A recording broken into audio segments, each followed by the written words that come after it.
Tidak ada yang cukup. Memang bagi orang yang cukup itu baginya terlalu sedikit. Ya kurang terus berarti. Dan orang kayak gini tidak akan bahagia. Maka yang berat itu kalau kita memberontak, melawan, itu yang sumbernya penderitaan jadi berat kan itu. Waduh, nilaiku kok jatuh ya. Terus kamu memberontak, ndak terima, masa nilaiku jatuh gini, harusnya aku nih kelas paling pinter. Dan kamu galau di situ. Padahal ya sudahlah, diterima, besok belajar lebih keras lagi. Simple, selesai penderitaanmu. Tapi kalau kamu panggul terus, kamu berontak terus, jadinya berat. Mengaji Hening bersama Dr. Fahrudin Faiz. Mari kita simak. Yang bikin orang tidak bahagia itu apa?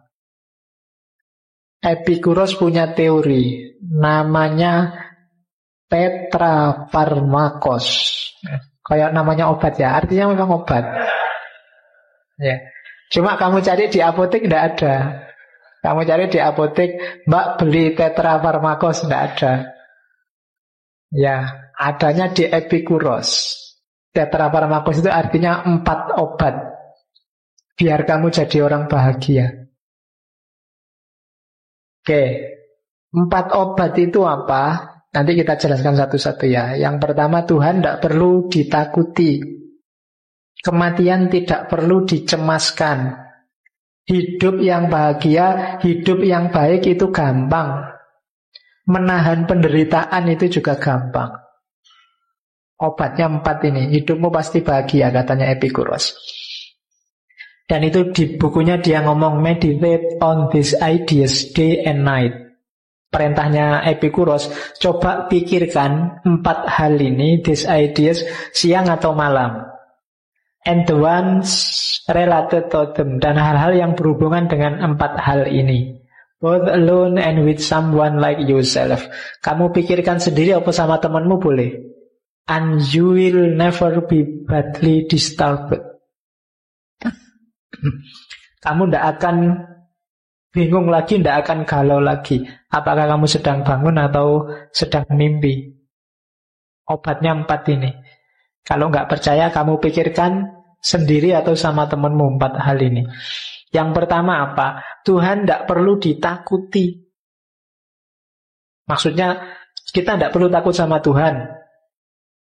Nanti Tuhan nggak perlu ditakuti, kamu menakut-nakuti Tuhan. Ya, enggak.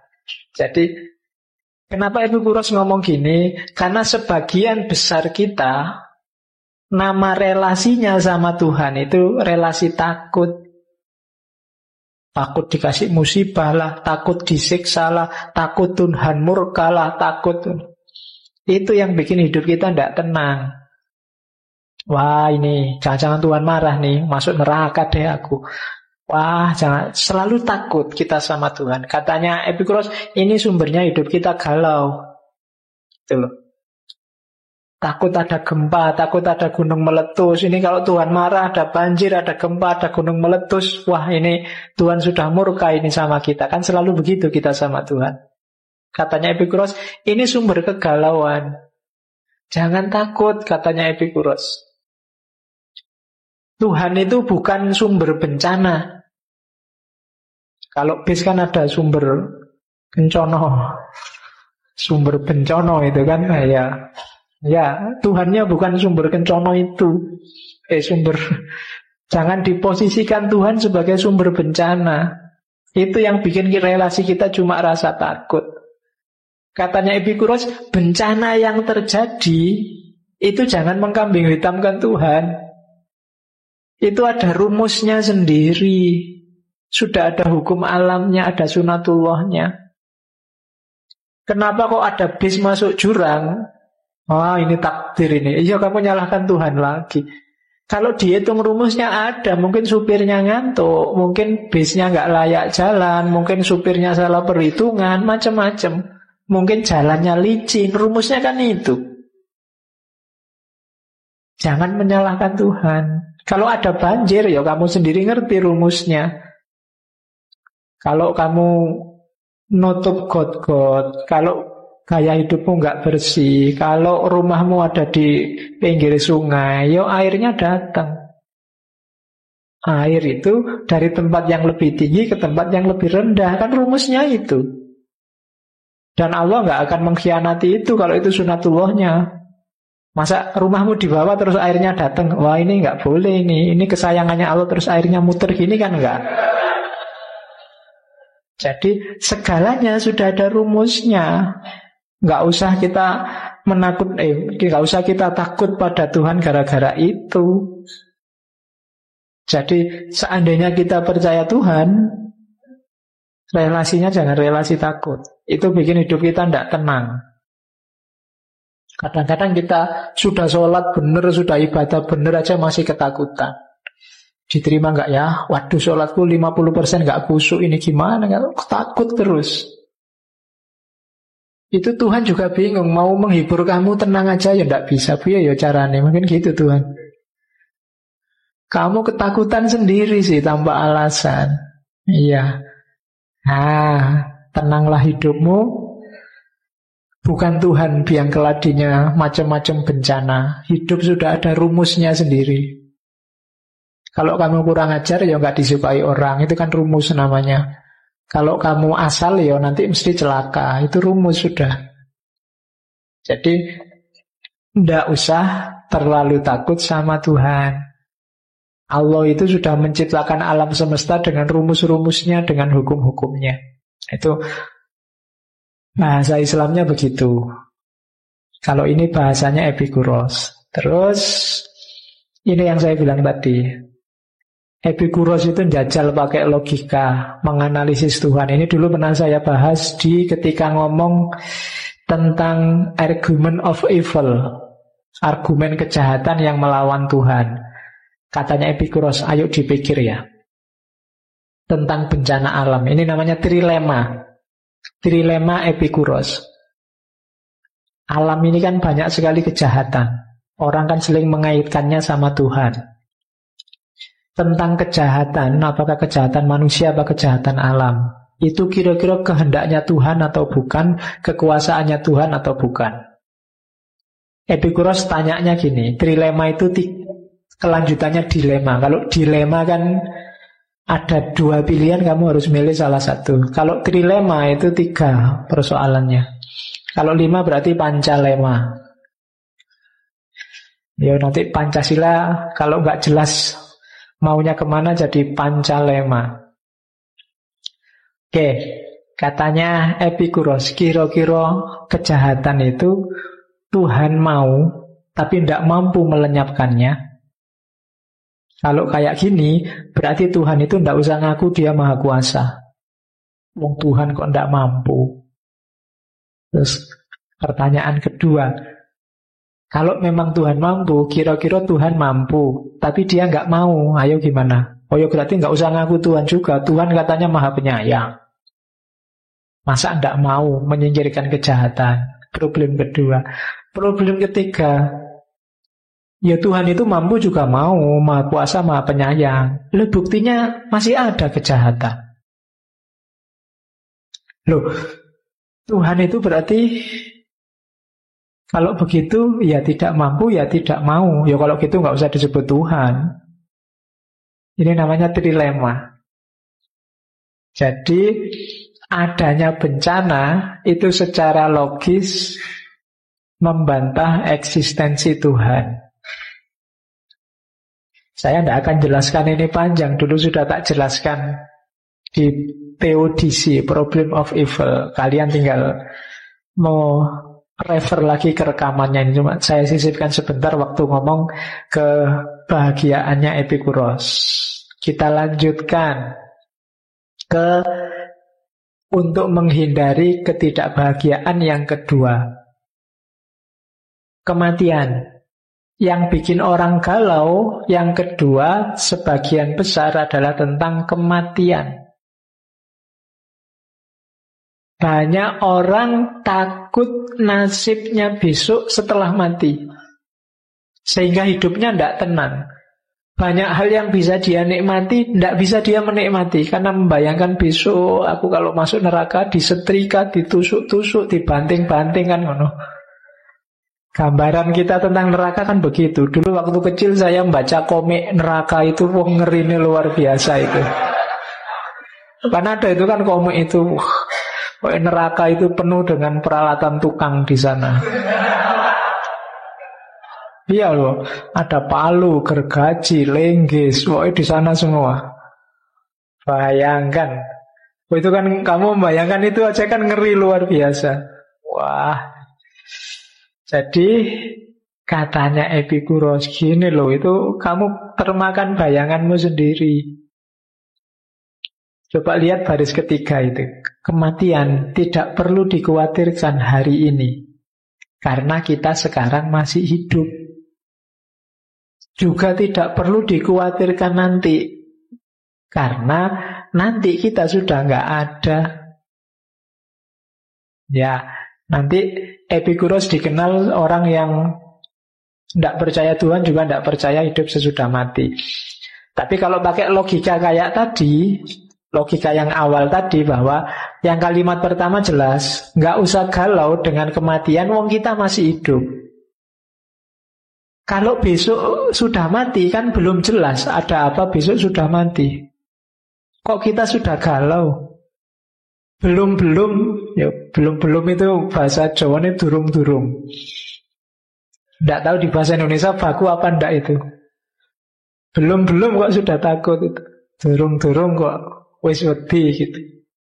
Ya, kayak mahasiswa nulis skripsi, para petani pagi hari pada berangkat ke sawah. Itu kan pada berangkat ke sawah. Oh, podo mangkat ning sawah. Mulai ya kan.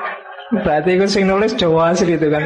Tak bahkan kok kalimatnya ada padanya, pada berangkat ke sawah. Tak pikir-pikir oh maksudnya podo mangkat ning sawah. Ya kan sering mahasiswa itu ngono, kelihatan aslinya. Jadi besok setelah mati kan kita tidak tahu situasinya di sana kayak gimana. Kok sudah takut? Sementara sekarang kita jelas masih hidup. Jadi ya wis nggak usah dibikin sumpek.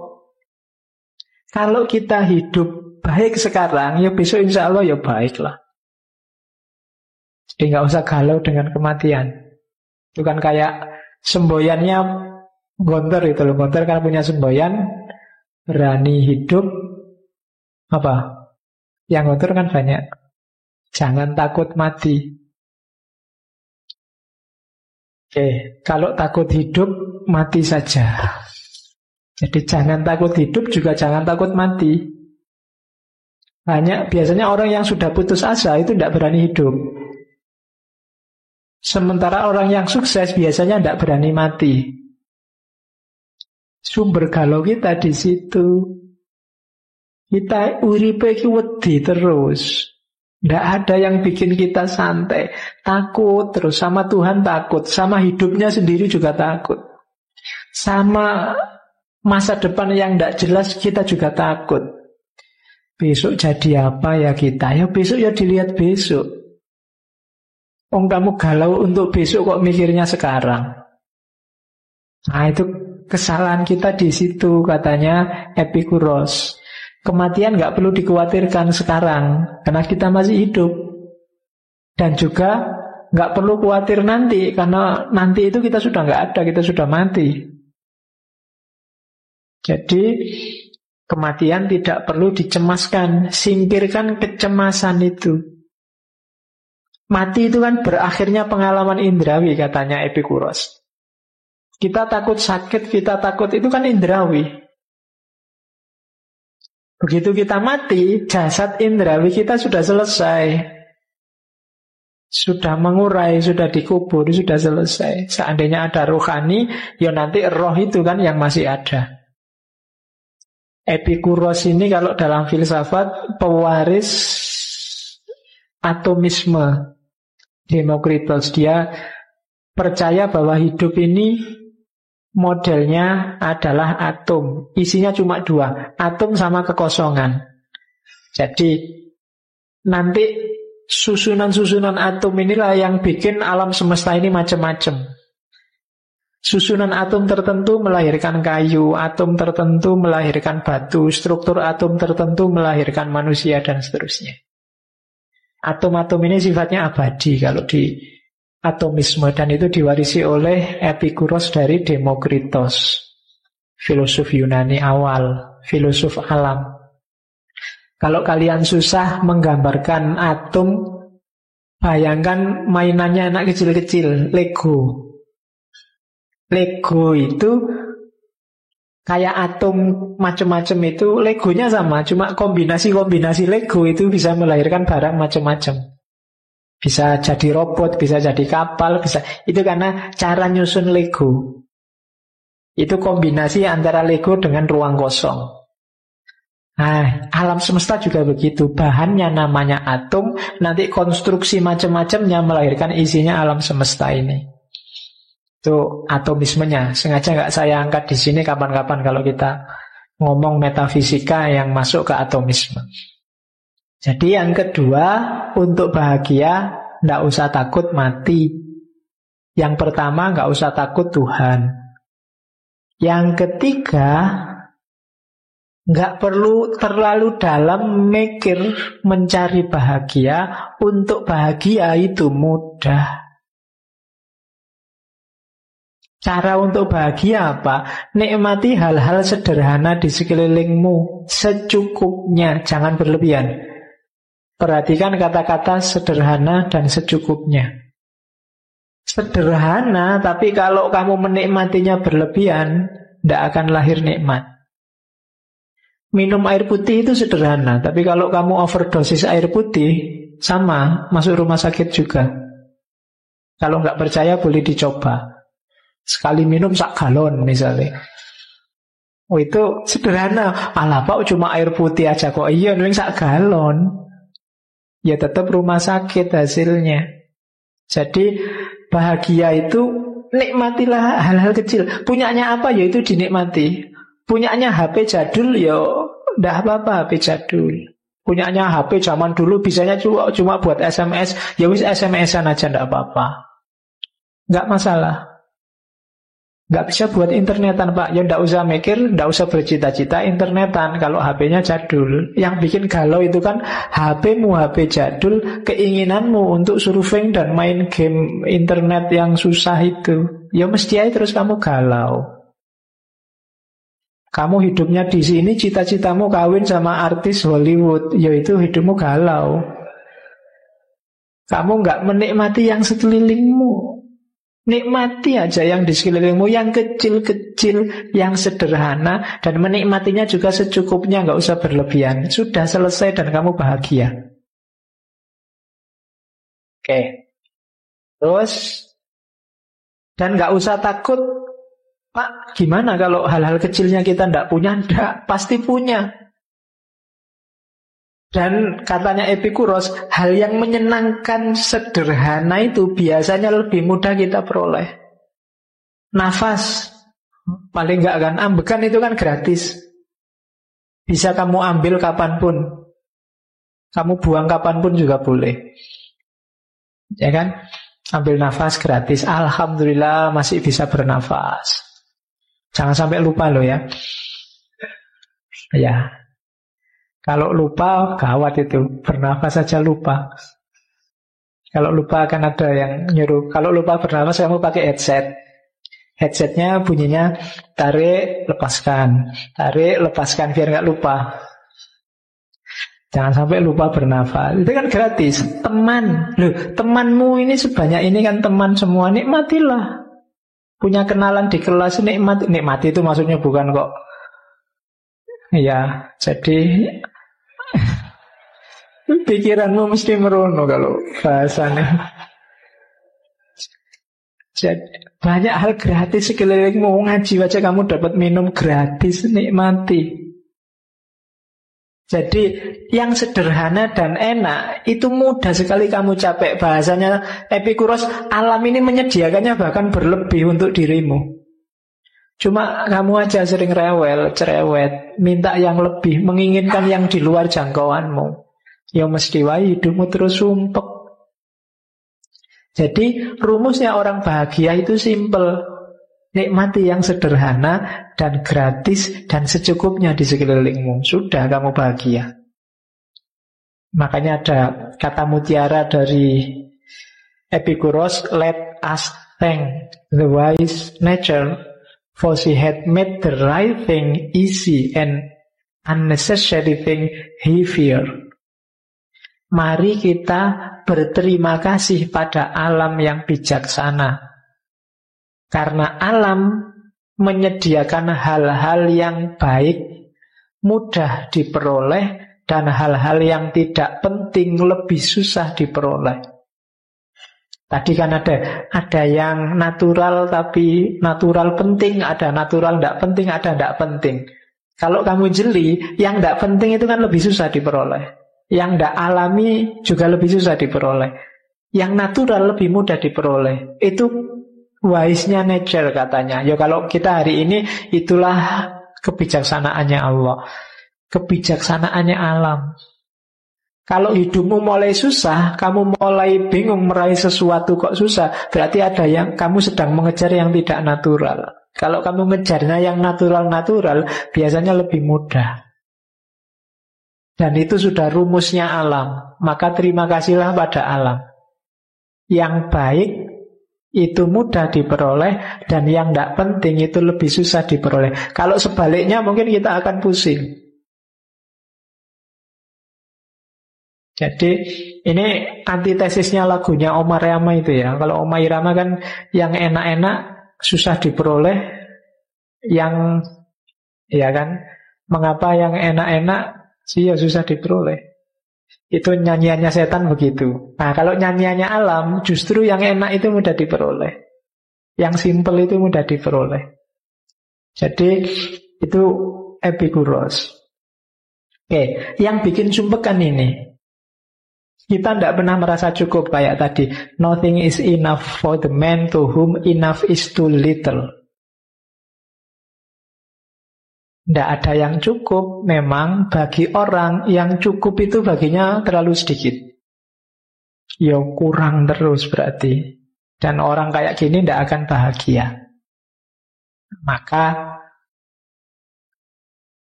punyalah batas yang namanya cukup. Pas. Nah, mau apa-apa kamu nggak perlu nyari yang berlebih. Carilah yang cukup saja, yang pas-pas saja. Mau punya mobil, ya pas, duitnya ada. Mau punya rumah banyak, ya pas. Yang susah itu orang yang tidak punya batas. Misalnya, Pak, saya ingin sukses. Rumuskanlah suksesmu itu batasnya apa? Punya pekerjaan saja, atau pekerjaan yang gajinya sekian, atau apa? Kalau sudah terpenuhi, ya sudah, syukurilah. Kelemahan kita biasanya batas kita selalu mulur. Itu filsafat kebahagiaannya Surya Mentaram kemarin. Sumber kegalauan kita adalah kita selalu mengulur batas. Bikin kita tidak pernah bersyukur. Pak, saya cuma pengen punya kerjaan aja sudah bersyukur. Begitu dapat kerjaan, gajinya harusnya nggak sekian, Pak. Saya pengennya gajinya lebih tinggi. Begitu gajinya agak naik, saya pengennya ya karirnya jangan serendah inilah, Pak. Naik-naik dikit lah jadi pimpinan cabang atau apa. Tidak ada batasnya. Ketika kamu tidak kenal batas, tidak akan kamu ketemu kebahagiaan. Rumusnya untuk bahagia, ketahuilah batas. Karena nothing is enough for the man to whom enough is too little. Jadi kenali batasmu. Begitu kamu nggak kenal, hidupmu akan terus-menerus galau. Galau itu kan tidak enak. Sumpek mau ngapa-ngapain tidak enak. Padahal saat ini juga kamu bisa nyaman, kamu bisa bahagia. Kebahagiaanmu ternyata sumbernya kamu menginginkan yang di luar jangkauan. Itu yang bikin kita tidak bersyukur, sehingga sumpek terus. Yang ketiga, sebenarnya kita itu bisa kok menanggung kesulitan hidup, asal tidak cengeng. Kita biasanya terlalu melankolis, terlalu cengeng menghadapi musibah, sehingga rasanya berat. Katanya Epikuros, begitu kita dapat musibah, rumus pertama biar musibah itu terasa ringan, apa? Terimalah apapun yang terjadi, yang diberikan oleh alam semesta pada kita. Apapun yang menimpa kita, terimalah, maka tidak ada yang berat. Dikasih sakit, diterima saja, dicari obatnya sesuai kapasitasnya, maka tidak berat. Yang berat itu kalau kita memberontak, melawan, itu yang sumbernya penderitaan jadi berat kan itu. Waduh, nilaiku kok jatuh ya, terus kamu memberontak, tidak terima, masa nilaiku jatuh gini, harusnya aku ning kelas paling pinter. Dan kamu galau di situ. Padahal ya sudahlah, diterima, besok belajar lebih keras lagi. Simple, selesai penderitaanmu. Tapi kalau kamu panggul terus, kamu berontak terus, jadinya berat. Terimalah dulu, akuilah. Ada orang yang tidak ngakui kan kalau hidupnya berat, tidak ngakui kalau dirinya sedang sakit. Mohon maaf ya, saya ngantuk, tak tidur dulu, diterima aja. Nggak usah bertahan mati-matian melek. Kalau ngantuk ya ngantuk aja, biasa aja. Terimalah yang diberikan oleh alam. Yang pertama itu. Yang kedua, ingatlah yang warna kuning itu. Segala yang terjadi tidak harus sesuai dengan kehendak kita, keinginan kita. Demikian juga tidak harus tidak sesuai. Alam semesta punya rumus sendiri yang bikin kita merasa tidak kuat nanggung kesulitan hidup, karena kita bikin rumus sendiri. Kalau sekeliling kita cocok sama keinginan kita, ya sudah. Kalau tidak cocok, ya sudah. Lebih nyaman untuk hidup. Yang bikin berat itu tadi, kamu berontak. Yang ketiga, kita selalu ingin ngontrol segala yang ada di sekeliling kita. Seolah-olah kita sutradaranya. Itu yang bikin kita galau, bikin kita merasa menderita. Seolah-olah yang di luar kita harus kita yang nyetir. Kita ingin ngatur terus. Harus begini, harus begitu, harus begini, harus begitu. Seandainya kita ngatur 10, mungkin ada 3 yang gagal. Dan kita galau gara-gara 3 ini. Itu sering. Jadi rumus yang keempat, tidak sulit sebenarnya menanggung kesulitan itu. Yang bikin sulit kita sendiri. Ya kayak tadi bahasaku, kita sering cengeng. Cengeng itu tidak terima, memberontak. Menganggap bahwa segalanya harus sesuai keinginan kita. Itu sumbernya sakit. Oh, siapa kita? Pokoknya harus begini, pokoknya harus begitu. Nah, itu namanya tidak paham rumusnya hidup, katanya Epikuros. Hidup itu ya tidak selalu sesuai dengan keinginan kita, juga tidak selalu tidak sesuai. Kadang sesuai, kadang nggak sesuai. Itulah hidup. Jadi rumusnya itu. Besok Ahok jadi gubernur apa enggak, ya kamu tidak usah galau. Kalau gagal ya tidak apa-apa, jadi juga tidak apa-apa. Wong memang kita manusia, kita bukan sutradara untuk hidup kita sendiri. Jadi rumus yang keempat tidak sulit kok untuk menanggung kesulitan hidup. Karena ada orang yang merasa, wah tidak kuat ini sudah di luar batas. Enggak, masih di dalam batasmu, jangan khawatir. Asal kamu nggak cengeng aja. Jadi jangan takut sama Tuhan. Jadi Tuhan jangan terlalu ditakuti. Dia Maha Penyayang kok, jangan khawatir. Yang kedua, jangan takut sama sakit, sama kematian. Yang ketiga, hidup itu simpel kalau ingin bahagia. Yang keempat, untuk menanggung kesulitan juga pasti kamu kuat. Kecuali kamu cengeng. Terima kasih sudah menyimak. Semoga channel Mengaji Hening bersama Dr. Fahrudin Faiz selalu bisa memberikan ilmu, motivasi, dan kebermanfaatan. Salam sehat dan bahagia.